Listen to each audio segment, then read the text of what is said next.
Welcome to the Sandwich Generation podcast, a resource for adults balancing the dual responsibilities of raising children and caring for aging parents.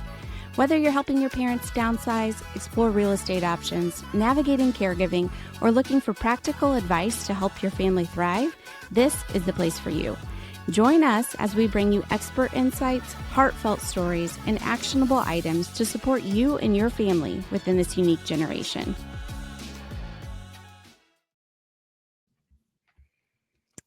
Hello and welcome. Hi, everyone. Hey there. We have, I'll say doctor because she is a doctor, PhD, Dr. Beth Nolan joining us today. She is a PAC mentor, which is the positive approach to care with Teepa Snow. I know a lot of people are probably very familiar with that name. That name is probably more than the positive approach to care side necessarily. Yes. Yeah. You are the Chief Public Health Officer. Is that correct? Yes. That's the nice thing about working in a small family-run company. We sort of make up our titles, right? We Yeah. Yes. You're like, oh, yeah, that's what my title is. But Yeah.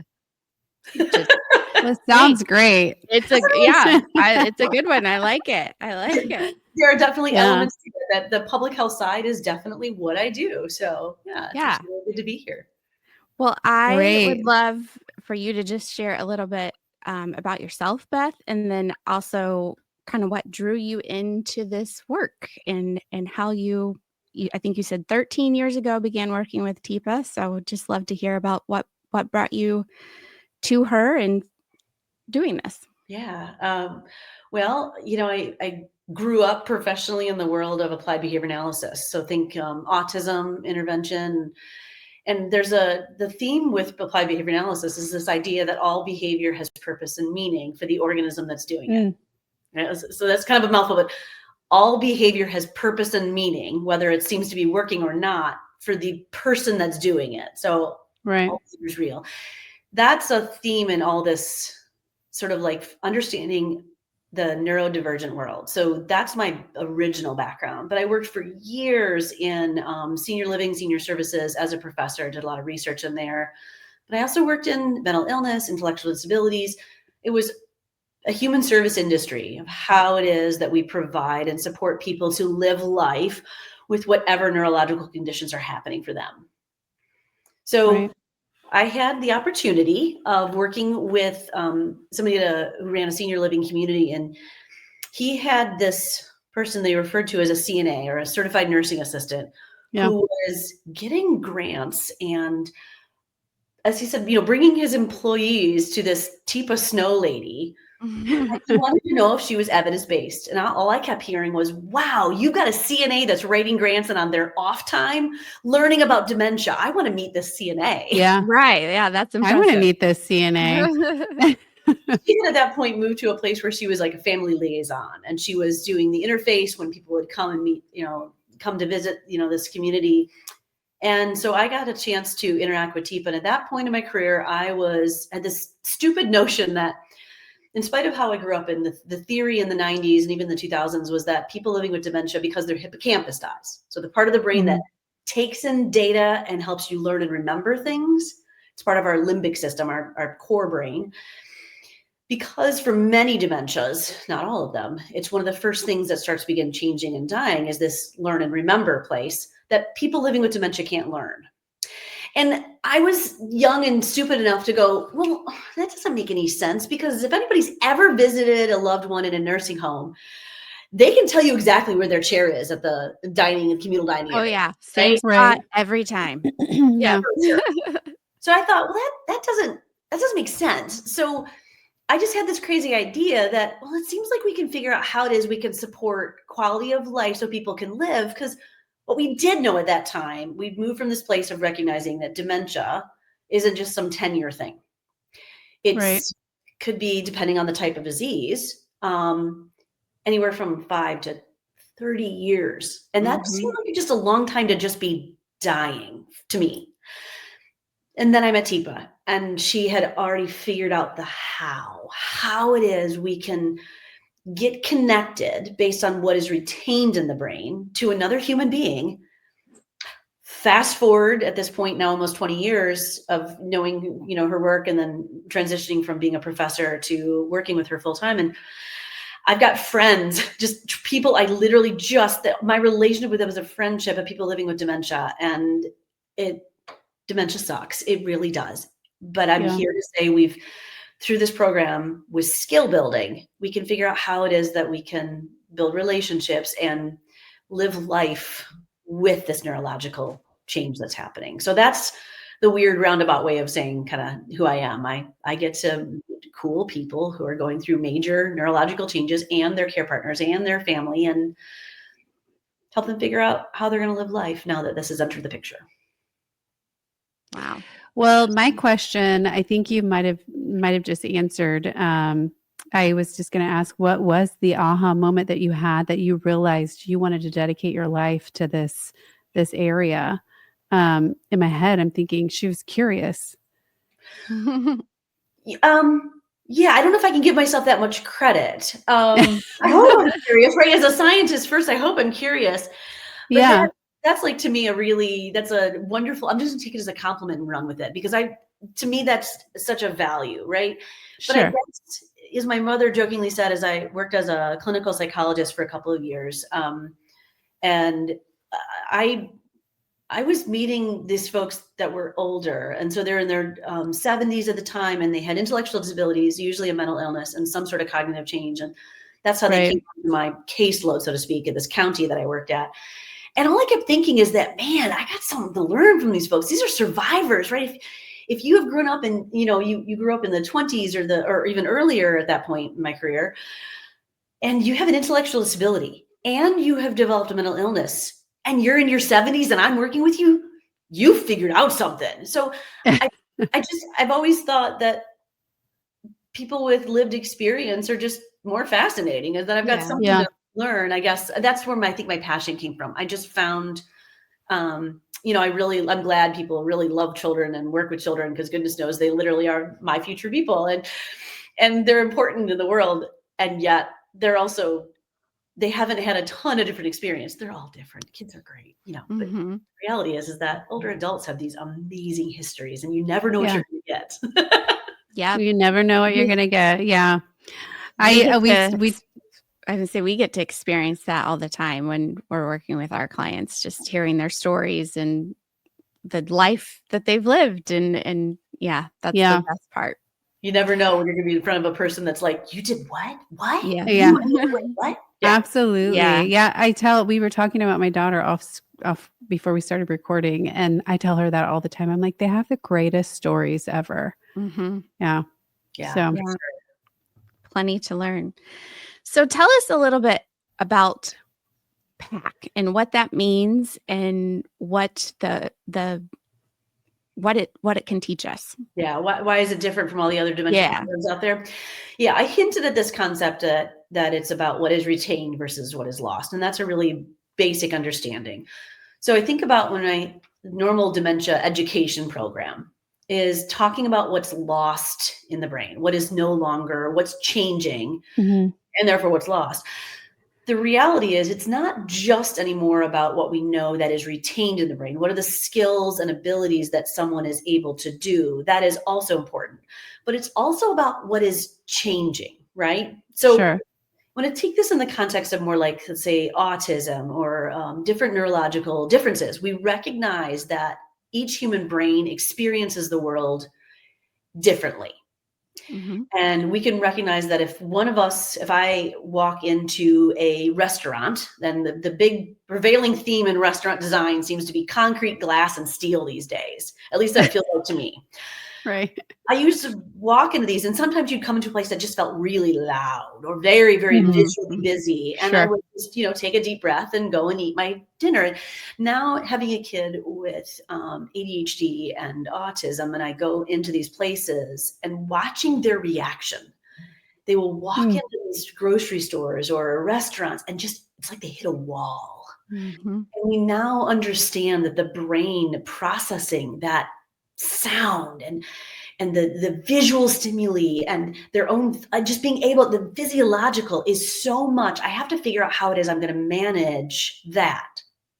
So take this to a degenerating brain, a brain that's aging due to dementia. My ability to manage sound begins to change, just as one sense. So now take this out of we can have that analogy of like autism. Take it to our own selves if you aren't living with autism or some sort of intellectual disability or mental illness. How many of us with neurotypical aging will drive in a new part of town in a busy time looking for a particular road or directions or street signs? I know what you're going to say. Turn the radio down. Can you turn the radio down? Yeah. Turn everything off. I can focus better. This is great. How does this have anything to do with my visual skill to find the street that says Oak? So we actually recognize that even when my brain isn't wired to connect sound and vision, when they're actually separate part of my functioning brain, I still can become overstimulated and think with my frontal lobe, turn down the radio so I can better concentrate and take in the visual data that I need so I don't go past my road. Functional skill. Yeah. Now in dementia, if we actually know that, we know that that's something we can support. What if there was all these tips and tricks to help support our ability to communicate as language changes, to make choices about what stimuli I do or don't have in my environment, how it is I can pace my day to know when I've got capacity, how is it I can help myself in my neurotypical brain, someone's neurodivergent brain, so we can all actually enjoy ourselves better and get done what we need to do over the course of the day. And there is, and that's positive approach to care. Okay. That is a great analogy. Simple, right? I mean, I think everybody can relate to that. Yeah. I keep mentioning my daughter, but even at the ripe old age of 15, she notices when she's overstimulated. She says, I'm overstimulated. Which is interesting that kids are noticing, but that's I think that's the difference between, let's say, so I'm 53. At 53, when I was growing up, we didn't talk about, if we talked about brain health at all, that wasn't a phrase, right? But if we talked about taking care of yourself and your body, which was encompassing of the was at that point. We just didn't talk about any of that. Yeah. I mean, sensory overload. We didn't talk about management of, none of that. Yeah. It's an important skill. Yeah, for sure. Okay. So what, I guess, what innovations or approaches in dementia are you all talking about now regarding the positive approach and what we can do with what we have? So what does a conversation look like with the folks who are going through your program? There's this prevailing myth that if I learn something that I can do it, right? So if and think about like college teaching, it's the rare professor that provides that immersive, systematic, experiential learning process. We're getting better about this. Like think of like clinical programs. Now we recognize labs are we've done this for years, for 50 years, labs are critical. We try things out and we learn through the process of trying. But even more so, it is truly the experiential learning that needs to be taken from this separate place of a lab to being everything. So, when I was in college, I kept going to college. It's easier to go to college than it is to try to do things in real life, actually. If you're listening to this and you're in college, it doesn't feel that way. You are exactly where you need to be. That being said, we're now recognizing that experiential learning can be part and parcel to everything. So the way that our conversations go, it is not only the experience of gaining awareness, something else is possible. I'm aware now that something is possible. Moving it to knowledge, I know what I can do or say or try differently. Yeah. And then the difference is doing it and then making it a habit. So think of it this way, and here's an experiential learning thing. Think for a moment about all the things you know about a healthy diet, okay? So Okay. what are some things that you know that keeps you healthy diet and eating wise? What are some tips you guys know? What are some pieces of fact that are important to know? I go straight to high gosh. protein, Okay, so low protein is important. We know Yeah. there's a certain amount of it. greens. Yeah, You can can you tell. like, come up with like the size or Oh, My palm. yeah, yeah. there you go. There's a Mhm. nice so we know that, right? Okay, Mhm. what about you, Right. Sarah? Well, I just automatically go to exercise, like diet and exercise. You It's kind of not have to just do them about both. diet. I gotta Mhm. move my body, right? So how Yep. many of you guys like, if you're listening, how many know about complex carbs versus a simple carb? It's not just about sugar, but it's the balance of the power of fiber, right? There's all Right. these things. Sure. I can even think like some of you guys probably could teach me stuff on like, micronutrients and all. Yeah. And, not to get too personal, but I'll do an I share, you share. So I'm about 20 plus pounds overweight. And you don't have to answer that. How many of you guys are at optimal, high functioning weight that you need to be at? It takes more than just the knowledge, doesn't it? Sure. Yeah. So if in fact we go to that place where we gain knowledge, it's rarely sufficient for behavior change. That the conversations we're having Mm. with our colleagues, with senior living professionals, is that yes, knowledge is absolutely necessary. But if you are training your staff, even in a workshop, and then that workshop is not followed up on the floor, if you are training Mhm. your staff solely by watching a video, which is the standard of Yeah. care for training worldwide, that if you're just watching a video, how could you possibly expect for anybody to be able to lay hands on effectively in all the different personalities that people encounter? 200 plus forms, types, and causes of dementia and how they manifest Yeah. differently for the person, much less all the, as we start off talking about, what are the different life experiences? Who Right. is the person in front of me? And not only that, you also then trying to meet regulatory requirements and holy crap. Yeah. It's complicated. It's important that we have workshops where we're pulling people and having a pause moment and getting as a healthy enough organization to be able to do that time. But then as well, how are we following this onto the floor? No Mhm. one would ever expect me to be able to functionally watch a video on how it is I draw blood and, set up, let's say, some sort of injection for you and never try Never it out do. on another human arm. And there you go do it. Just do it. Yeah. Right. Yeah. Yeah. There's standards here. There's a lack of recognition and basic knowledge in the world about what's happening in the brain and the body when it comes to neurodegeneration.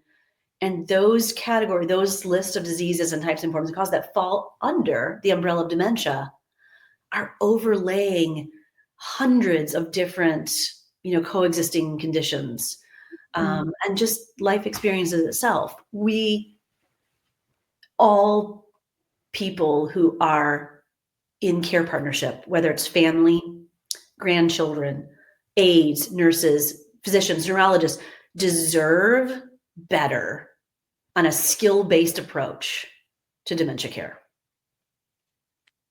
Yeah. That's great stuff. I think, I often hear people say, well, their loved one they're talking about with dementia, just, they're not the same person that they used to be. Well, that might be true, but they're also just not necessarily knowing how to communicate the same way that they used to communicate some of those things. And so, um, yeah, I mean, people, they're like, well, they're just different. They changed. Well, they may have. There may be things that are more exacerbated now that didn't used to be part of their personality. But to me, I've always just thought they're just trying to figure out how to communicate something Yeah. with you that they can't communicate the way they used to. Yeah. So, what are some of the, things that we can, I think about our sandwich generation folks who are, the daughters and sons who are trying to take care of their own children, but also Hmm. navigate mom and dad's, new diagnosis of dementia and how Yeah. are ways that they can kind of start pulling in some of this stuff or learning some of these skills that they need, but also continuing that communication process when communication looks different than it used to. Yeah, I think, you guys are talking about this curiosity when it comes to sandwich generation. Where do you want to start having this conversation, right? So if we can talk about the same things that, let's say you said, like your 15-year-old is bringing home this concept of, oh, I need to take a moment to regulate for myself. Yeah. There's a better understanding of there's ins and opportunities where we can take what someone already knows and help latch onto that. Tell me more about that. That place of curiosity, that phrase, it's that checking in. Am I willing to pause, connect with a person, find out where they're at, and do a quick and dirty assessment? But I think before that, it's check thyself, right? So if we are Sure. wanting tips and tricks on how it is we begin these conversations, how it is we start to begin to address wherever I'm at in this journey, it's a checking in on self. Do I have accurate self-awareness of how I'm doing? So we call this our brain health or our gem states. Where am I in the progression of, if I can't see past what my needs are? Sarah, the description you gave is this: folks are coming and saying, oh, he's totally different. He's just completely different, changed personality. They have these behaviors. Well, I'm going to pause right there, because we're already recognizing that the person doesn't have any perspective, whether it's a knowledge perspective, whether it's a perspective on the person, or whether it's a self perspective to recognize I'm exhausted. I've got nothing. I am caring for my kids. I am caring for my mother. And now you're telling me my father-in-law's experience. This is everywhere. I can't take one more thing. And I'm a full-time work. Do I have the perspective to say, okay, where am I? So that place of pausing, figuring out what's one thing I can do. It may be as simple as, if I cannot see the possibility where you were, this absolute connected, but it may be just like a more distilled version of who they always were. And there's changes, but if they can't even see the but, or if we're having to say, but, maybe the first thing I need to do is be able to breathe. So there was a recent study that was done in which they took care partners, people who are actively caregiving, and they had them actually just, set an alarm. I'm not sure exactly. I didn't read the details of how they executed this, but the 5 times a day took 3 deep breaths. And that was it. Good. And they checked before and during and after. Cortisol levels, stress hormone dump in the body. Wow. Yeah. And they saw over time, this had a clinical biochemical effect on the individual care partner. And all it was breathing, but it was a specific type of breathing. We all learned 3 deep breaths. Well, that also leads to hyperventilation, which if you're distressed enough, definitely, I'm like, I breathe all the time. I can, and you can tell because I'm like, breathing. Where's the paper bag? I need the paper bag. I'm never fully breathing out. So we actually do box breathing. We breathe in for 4. We hold for 4. And we breathe out for 4. And we hold for 4. We do that 3 times a day. 3 times. 5 times a day. And you can begin to recognize, wow, I'm here. Yeah. I can bring myself at least to here, maybe. Because the lower I bring my fright, my fight, my flight center down just a little bit, I can actually re-engage my executive control center and let that fire a bit more. It's amazing. That's a nugget. That's a great nugget. I mean, we have tons to talk about, but I feel like that nugget right there, if anybody can take anything away from this podcast, I mean, it's why I love yoga. One of the reasons why I love yoga. And a kind of a short way to put that would be to put your oxygen mask on first. How they say on the airplane, if you're sitting next to a child, you have to take care of yourself before you can approach, taking care of someone else. Yeah. And how I can do this in a crisis, that I think that's why, like, we recognize, and my head actually went there, that, putting your own oxygen mask on first. And there is a care partner right out there listening. They go, are you serious? They're going to tell me to take care of myself. Crap again. I've heard that. Yeah.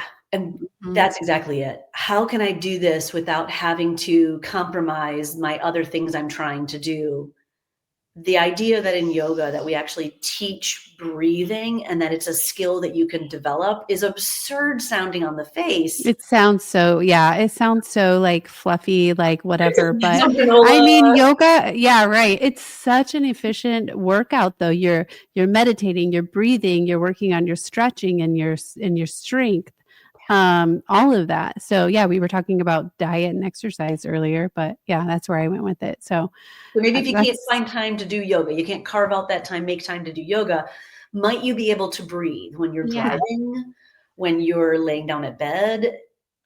Can you even check in to recognize, wow, what a great perspective it's going to be if I can't respond to alarm I set for 5 times a day to continue what I'm doing, but breathe 3 times? Boy, that's a big gut check right there. Yeah, I was just going to say, there's something in meditation I've heard. If you don't have time to meditate, you need to meditate. Like if you can't make time to meditate, you need to meditate. Yeah. That kind of thing. Well, yeah, that's great. Yeah. What do you see as the greatest challenge for families and professionals? We can add them in here too. Is it education? Is it resources? Is it that taking time for that experiential learning experience, or is it something else? What is that greatest challenge? Yeah, I mean, there's so much that is challenging out there. It starts with the fact that, family care partners, when dementia enters their life, whether personally or family member or whatever, it's the information that we've gotten and heard from the media up to this point is so inaccurate many times. Right. That you're starting from a place where if you have taken that time, and if you're listening to this podcast, you're already kind of one step ahead, right? Yeah. You're already taking the time, making the time to do something so you can better your knowledge and your awareness and knowledge. But how many of you guys have come into a provider's office and recognized, oh crap, they know less than I do in this particular area? There's the expectations that our providers, especially primary care providers, get some sort of extended education on this is just unfair. It's just not possible. In fact, for many in med school, they have gotten 3 hours of training on dementia, delirium, and depression and differentiating the 3. But the reality is when we're talking about dementias, any of the, like I said, 200 plus forms, types, and causes that fall under this, we're actually not talking just about the medical diagnostic aspect of this, but rather what we're talking about is a life condition. So no one would have the expectation, let's say my child had Down syndrome. I would not expect my primary care physician to be the one who guides all of my support as a parent to help this child in their ability to live life to the greatest potential and support this child in their development with Down syndrome. I wouldn't expect a primary care provider to be that person. This is a social aspect. There is a life aspect of these conditions. The thought and recognition. Yeah, it's the analogy here is exactly the same. If I'm going to live with this chronic disease, this progressive chronic terminal illness for potentially 20, 30 years, there's going to be a lot of time it has nothing to do with the medical world. Right. I got to figure out how I get this social support, psychological support, living support, so I can live life. Yeah. That's the biggest challenge. There's an unknown idea that this is, yes, these are medical conditions, but the medical management here is just a tiny little piece of it. Yeah.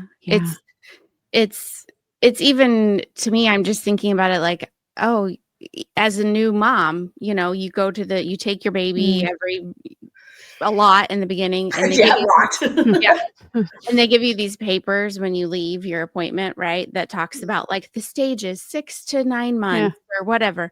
Well, if we only went off of what's on those sheets and we read, and that's how we took care of our child, we would be missing a lot. We would probably actually go to jail because they'd be like, you're not taking care of this person, So if people are just going off of what is being told to them in a very small, very short visit, there is a lot to be learned and a lot of life experience that you just have to Yeah. And I think figure that out. you've laid out beautifully this idea that there's a lot more to learn. The cool part about this is that it's learning about the brain and the body and how it interacts. So if I can learn the way that brains change over the course of distress, stress, getting my needs met, but then also potentially other neurological differences, right? Neurodegenerative diseases or neurodiversity in general, I can apply that to literally anything that has a brain, right? So our program, the cool part about it is that it breaks down how it is I approach and connect and then get moving together with another human being, operationalizing that based on the way that brains and bodies work. Not based on whether or not someone's being rational or now, or it is about how I get along with human beings. Yeah. By truly accurately assessing where someone is in their functioning level and matching to meet that ability and moving forward. So as we learn about the way that brains and bodies work, I can use this for anything. I can use this to help my, kid, like I said, with, a 19-year-old, get through a task when the sequencing is a struggle, or I can help this when my husband is really, really tired. I can approach and pause, check in and make sure I've got that connection before I shove my need out there, but rather I go, ooh, so do you got a sec or not so much? Yeah. And just that alone may gain permission that I can actually get my needs met faster if I'm willing to pause. And even crazy enough, when we actually talk about just the basics of brains, I can use this for literally anything that has a brain. I can approach and connect. I've used these skills actually to rescue. I was driving along and there were these two black labs. They were somebody's baby. They were just too pretty and too healthy. These like maybe 1.5-year-olds. They were like all, excuse my French, asses and elbows, right? They're all just like fluffy. Yeah. Beast, they were right? puppies. Yeah. They were having a blast. Well, they were having the time. They were like running down this muddy stream bed. And I'm thinking, shoot, how am I going to be any more exciting than this stream they've found? Until I matched their energy, got really excited with them, like, oh, wow. And they're like, yeah. And I'm like coming down to the edge of the stream. I didn't get, into the stream, but it's like, oh, yeah. Oh, wow. Good. And they're like, yeah, you get me. Wow. I was like, come on. And it's like they're both running with me and we're running out of the stream. And I got them to jump into the back of my car. And the smarter of the two went, wait a minute. And the other was like, she tricked us. Now. And I'd actually gotten them in my car. So that's cool. It's how it is I match someone's energy, how it is I meet and get along with their needs. That's the piece here. It's how brains function. And I could synthesize it down to the simpler animal brain. But now when I'm talking about my mom, my dad, my husband, how then that I recognize who, and this is our key. Like you said, Sara, it's not just about who I am now and how I've changed, but try this with me. Think about this. I am who I am in dementia. I am who I've always been, but I am changing. I'm different.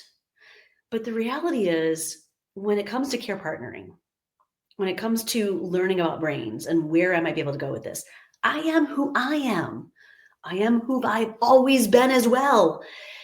But the difference without a changing or dying brain in dementia as a care partner, I can choose to be different. I can make the choice to recognize I am who I am. I am who I've always been. But right now, I want to figure out how it is I'm going to be with my person. And that's going to take some choice in me changing. Mm-hmm. That's amazing. I could sit and listen to you talk for a long time. Content is amazing. It's really, Teepa's program is just, it works. It just works. Yeah. It takes a lot of practice. It's a lot of skill building. Something you said reminded me of something that I know I've seen with a lot of our clients. I'm sure you've seen it too, Sara, where they've got a primary caretaker, maybe let's just call it a daughter. And they're frustrated. Almost, it's like they don't trust their loved one because they're sort of in and out. Like they seem normal. I'm saying normal. They seem like they're on it for a minute, and then the next minute they're somewhere else. Yeah, and it's almost as if the caretaker like doesn't trust them. Like I've experienced this firsthand with my daughter's dad. His parents had dementia, and it was like he's so frustrated because one minute they're there and the next they have to switch. And I have a client right now. The way that she talks about it's her aunt. It's like she just doesn't trust her because she's, I don't know. She almost thinks that she's like pretending. So it's more of it's not just the level, because there's a couple different layers here. That trust of, am I getting the information I need to figure out whether or not you're fooling me or not? Right. Okay. Versus like sometimes they're lucid and they seem like the person they've always been. Yeah. And then 30 minutes later, they might be asking, now, who are you again? What are you doing in my room? Or who are you? Yeah. And not only that, are you playing me? Right. Yeah. So this is where you're stealing my money. That's one that we're, what have you done with my checkbook? What, whatever. You're like, I'm literally the only one that's here helping you. What the heck? Right. Yeah. So here's the crazy part. We hear about these ideas, the general advice you get from all of the organizations in the world that all called Alzheimer's, right? And yet Alzheimer's is literally only just one thing. Of course, right? But it's the concept of going with someone's flow, right? But also entering their reality. Now that sounds really, really good, but I got to say how. Like we've heard that phrase, I need to go with their flow. I need to live in the moment. But living in the moment after I've canceled 4 different neurology appointments, and they're going to now fire me from even going to the clinic because I can't get my aunt or my mom out of the house I can't go with the flow with every, the realities of needs of other pulls in life, right? And yet, if I don't have the knowledge about what's happening in dementia, I can't figure out how it is I'm going to support the right way. And yet, at the same time, we're talking about, if we know how brains work, we might be able to figure out in the moment how I respond, giving me a moment to breathe. So, for example, we know that for many of the diseases, it attacks sort of those connectors, that white matter. The way that and this is a very simplistic sort of way, and I'm sure there's a bunch of neurologists out there just cringing, but bear with me. I'm just the cartoon version, right? Not being a neurologist myself, I had the easier job, just psychology. So it was the social part. But when we think about the way that brains work, we have experiences and the way that our brain wires over time. And we have these places where we store memories. We store the way that we've done things, how we do things, right? So to retrieve those memories, I actually go down a neurological pathway. But as those neurological pathways change, break, dissolve, die, those nerves die, I can no longer get to that data. So if we think about our earlier memories and things we've experienced thousands and thousands of times, I have multiple pathways to get to that. So I'm much more likely to be able to get to that memory, get to that piece of information, get to that skill. But newer skills, I have a harder time getting to. So sometimes I've got these places where the neurological pathway is firing. I got this. And then other times I can't even get there. We've also got things that are just automatic autonomic reflexes that are clouding all of this. So not only is it just getting to skills and executive functioning and abilities, but rather those things I could do automatically. So many times you'll see folks that are not able to, let's say if I hand somebody something and they take it, a neurological reflex, and then I do something that's irrational with it. Well, you took it and you even acknowledged it, and then you do something irrational with it. Or someone that has the ability to, I can toss you balled up socks and you can automatically catch it. Wow. I am tapping on different parts of the brain to do these sorts of things. Or what if even more so, we recognize it's us. So I'm going to give you an example. Early in this, people will miss out of 4. How long before you think do you get? Okay, I'll say it again because and look at your faces. You're kind of I'm like, what? Maybe I'll say it slower and louder. Okay. Yes, early in this, people will miss out of 4. How long before you think do you get? Okay, clearly you're not getting it. That's not helpful. Yeah. What if say it louder? Early in these diseases, people will miss 1 out of every 4 words. How long before you get lost, do you think? Yeah. Early in these diseases, people will miss 1 out of every 4 words. What am I doing with that piece of knowledge? Where do you see this happening for someone where you think you've said something clearly and very simply in 4 words, and they end up doing just the opposite? So, I've got a video of this where someone literally is telling a gentleman, shut the door, buddy. Shut the door, buddy. It's literally 4 words. And he takes a pause and opens the door. Now, one response could be, oh, he's playing me. He's always done this. He has literally done the opposite of what I've asked his entire life. Now, is it possible I am who I am? I am who I was. Is it possible he's playing you?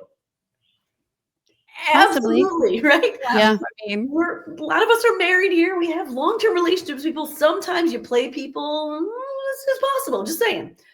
Is it also possible that shut the door, buddy? Which word did he miss? shut.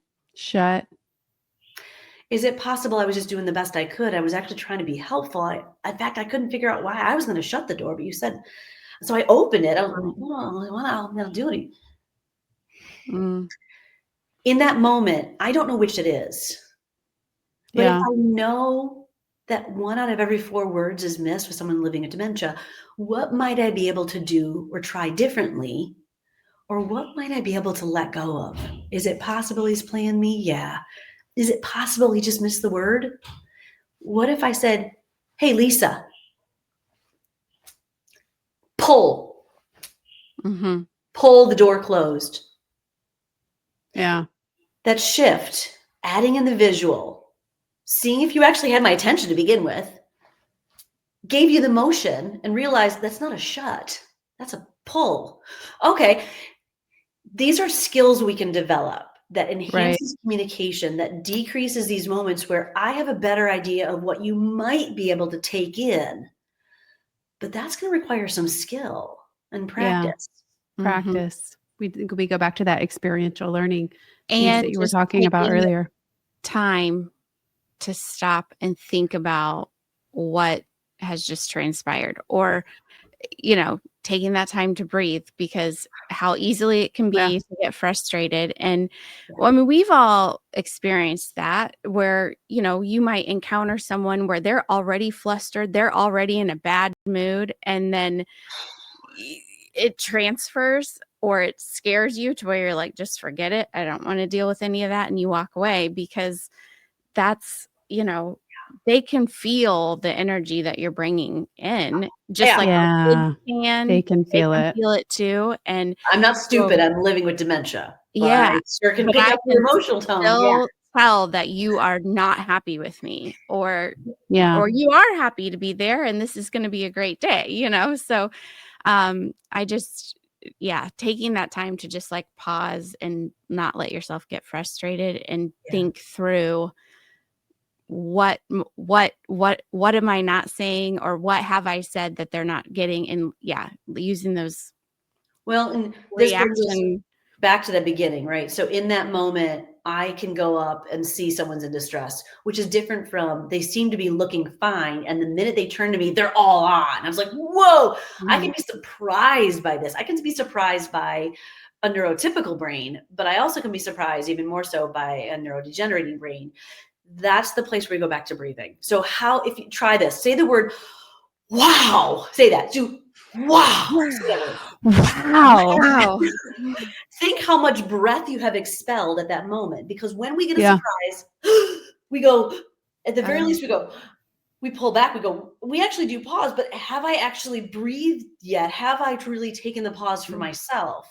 Yeah. I might be able to do a duo. I might be able to breathe out, take that moment, but reflect the intensity somebody's giving me to the point where I can actually then validate that they gave me something big for myself and for the other person.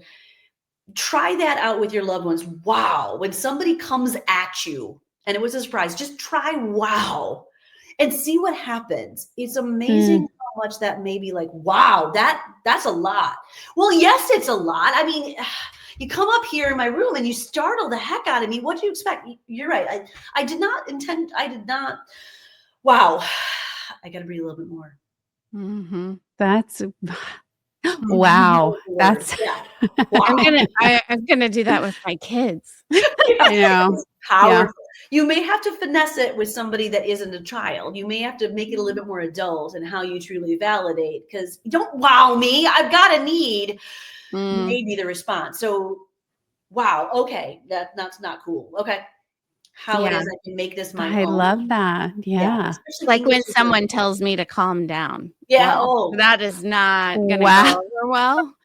Yeah, wow is safer. I mean, I think that's the number one reason for divorce in the U.S., isn't it? Someone telling somebody else to calm down. Calm down. Probably so. Yeah. Because he has worked in the calming down of no one in the history of calming down. Yeah. Right. Yeah. So great escalation point, right? Calm down. Yeah, sure.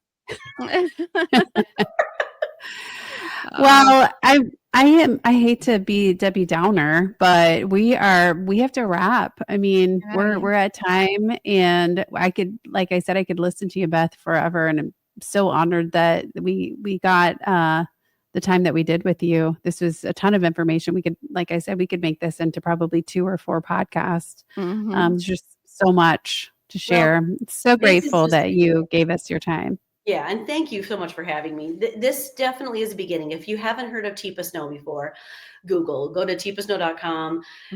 Come back for this awareness, because both Lisa and Sara are actually taking courses to move from awareness of very excited dementia to learning about dementia to trying something different. So come back and listen to this podcast as they move forward in their own journey. And I think even you guys interviewing yourselves and what you guys figure out is going to be a great place too. Yeah. How do people find Teepa Snow and PAC? Yeah, so probably the 2 places they could go to is if you just go to teepasnow.com, and it's TEEPA, snow, the stuff that falls from the sky.